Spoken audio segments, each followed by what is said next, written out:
ఇట్లా ఇట్లా ఇంకా ముందు మైక్ పెట్టేస్తాను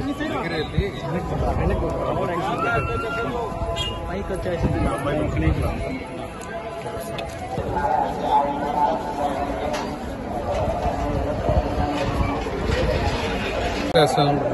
దర్శించుకొని కూటమి దిగ్విజయంగా అఖండ మెజార్టీతో గెలిచిన తర్వాత మొట్టమొదటిసారి రావటం ఇది.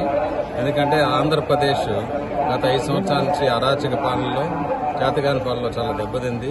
భగవంతుడు ఆశీస్సులతో మంచి మెజార్టీతో ప్రజలు గెలిపించారు కాబట్టి ఆంధ్రప్రదేశ్ ప్రజలకి మంచి జరగాలని, అందరూ బాగుండాలని చెప్పి కోరుకుంటూ మా మనోడిది నీరాలు ఇవ్వడం కూడా జరిగింది. ఆ సందర్భంగా బ్రహ్మాండంగా భగవంతుడు దర్శనం జరిగింది.